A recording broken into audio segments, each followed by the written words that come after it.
Well, hello there, fellow geeks and geekettes, and welcome to part 3 of the Comic Books That Define Me video series, which once again, huge shout out to the uncanny Omar from the channel Name and Condition, who was the chief inspiration for me making this kind of videos.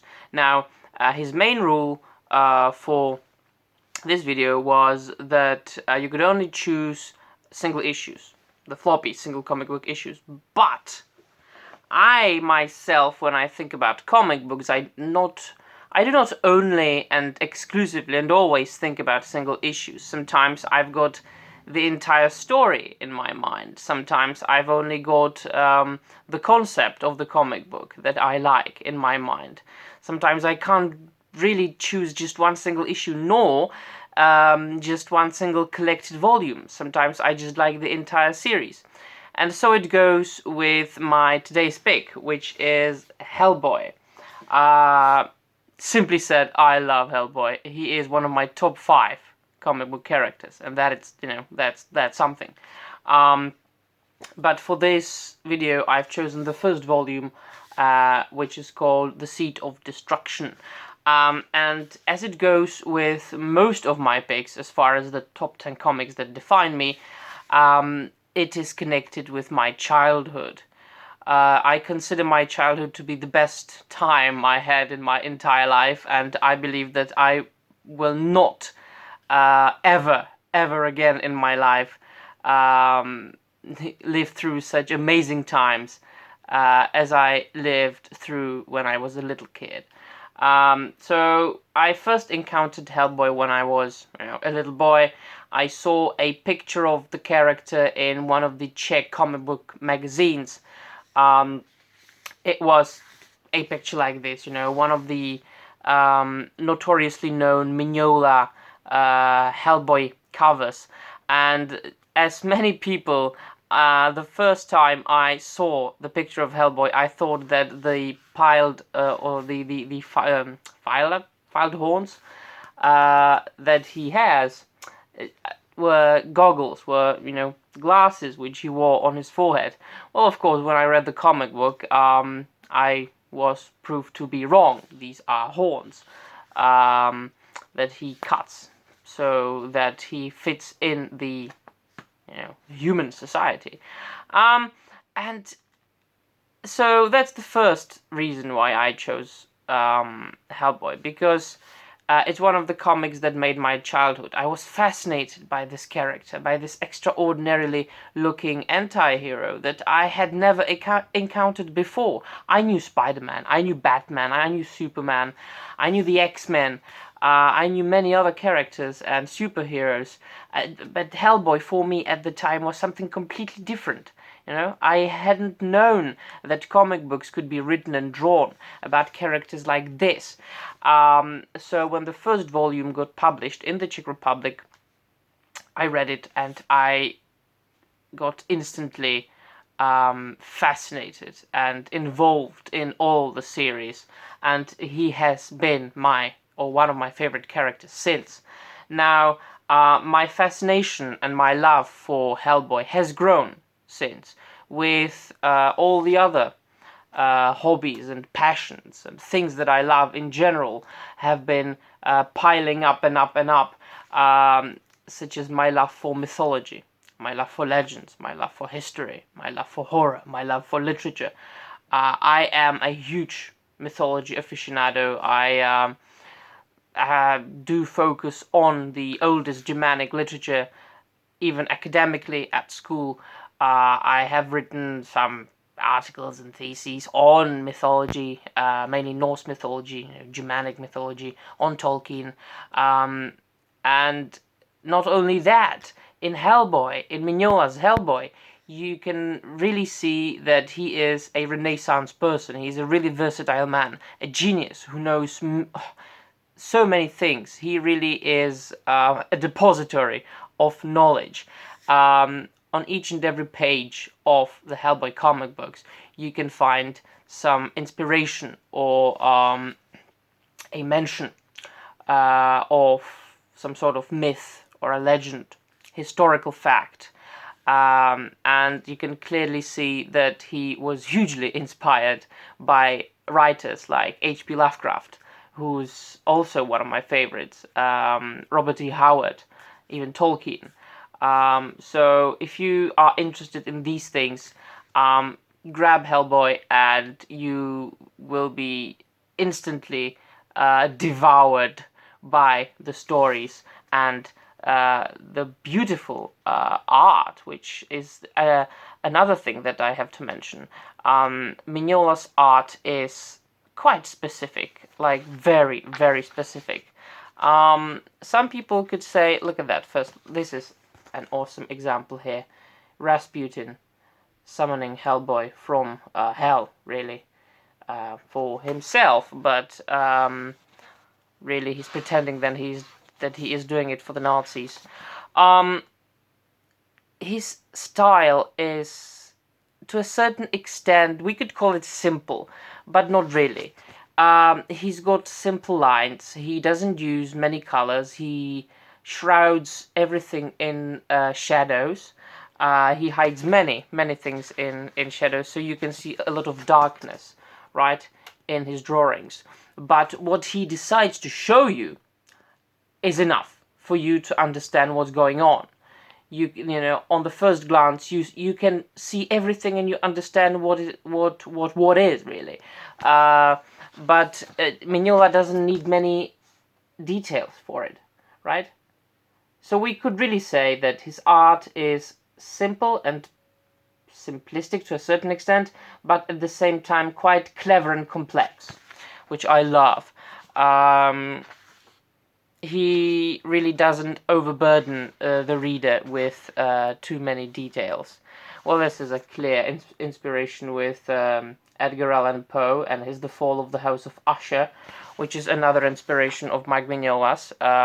He even cites many of Poe's poems and short stories in his books. Now, as far as H.P. Lovecraft and how he inspired Mignola, we can mainly see it on the different. Did I say Lovecraft? I meant Lovecraft. H.P. Lovecraft, on the beautiful, horrific Lovecraftian creatures that Mignola uses in his books, right? So this is, for instance, I believe Ogdru Jahad, which is like this sort of or Saduhem, right? This sort of ancient, terrible, terrific god from space, kind of like Cthulhu, isn't it? Like very much like Cthulhu. So you can see that if you, of course, Mignola, reached, as far as his inspiration goes, not only into Germanic pagan mythologies and Greek and Roman mythologies and Eastern mythologies, Native American mythologies, but also into Judeo-Christian mythology, right? And he uses many aspects and factors and details from the Bible, both the Old and the New Testament. So, and at the same time, it is quite original, as I said. Before that, before Mignola published his Hellboy, there had never been a character like this, right? So Hellboy is the son of, well, one of the lords from hell and a witch. A witch who had him with the demon, right? With one of the devils from hell. Well, and so that happens that Grigory Rasputin summons Hellboy from hell, right?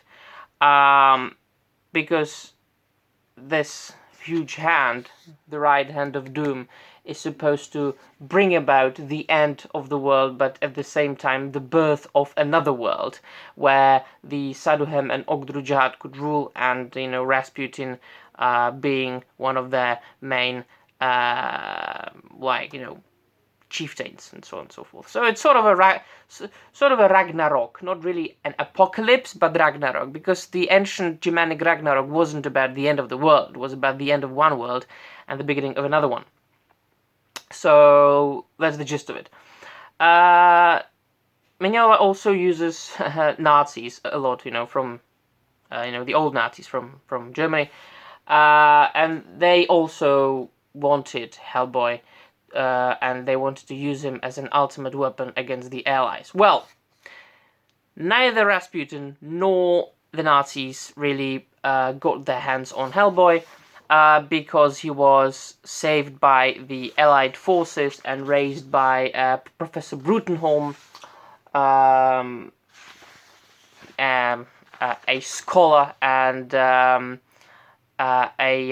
specialist in the occult, and he was raised. There was something that I'm not sure if I can show on YouTube. So here, for instance, are other of the ancient gods, right? So Hellboy was, as I said, raised by Professor Brutenholm, and then when he was adult, he joined the BPRD, which is the Bureau of Paranormal Research and Defense, which is like a force that fights monsters and creatures from the netherworld, from from either from hell or all the other places. Just the extra words are slipping my mind. Well, BBRD fights monsters and demons and things like that. Simple as that, right? And Hellboy is a member of the BPRD, being also a monster, a demon, but at the same time helping humans fighting monsters. So, not once, not twice, but many times he goes through dilemmas. Should I really, stand on the side of humans, or should I join my own kind? Should I really sit on the throne of hell? But I don't really want to. I don't want to bring about the apocalypse or the Ragnarok with my right hand of doom. So not only is Hellboy filled with many mentions of mythology and legend, history and literature, but it's also original with its own original universe and vast and long story about this troubled hero that you really could feel sorry for and sympathize with, and even identify with. And there's one more thing, it's quite funny, right? Despite all the seriousness of Hellboy himself and the story and his tragic fate and his friends and all the myths and legends in it, Hellboy is a funny guy. He's really he's really the guy from the next door. He likes to drink beer and rum. He likes to smoke cigarettes. He likes to work out. He likes films. He likes cats. He likes people. He likes to hang out. He likes to chill out.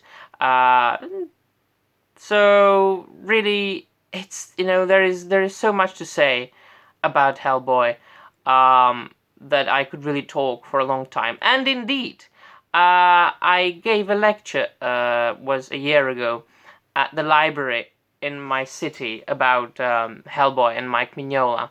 Yeah, 2 people came. Well, that was interesting.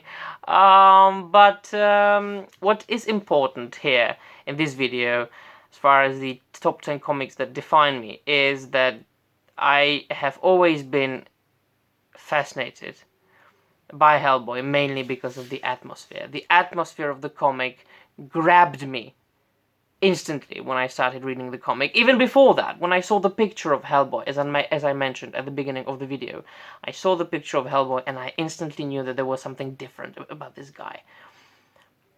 And you can really feel the dark and gothic and supernatural atmosphere of the Hellboy comic book just from the simple and single covers drawn by Mike Mignola. So that's it. Hellboy, one of my favorite comic books of all time, one of my favorite superheroes, well, not superheroes, anti-heroes of all time, one of the first comics that I read in my life, and definitely one of the reasons for me to throughout my life, being interested in things like legends and mythology. So that would be all from me, my friends. I do recommend Hellboy. Read everything and anything you can get your hands on, be drawn or written and drawn by Mike Mignola. I can only recommend that. So that would be all from me, my friends. See you soon, and bye.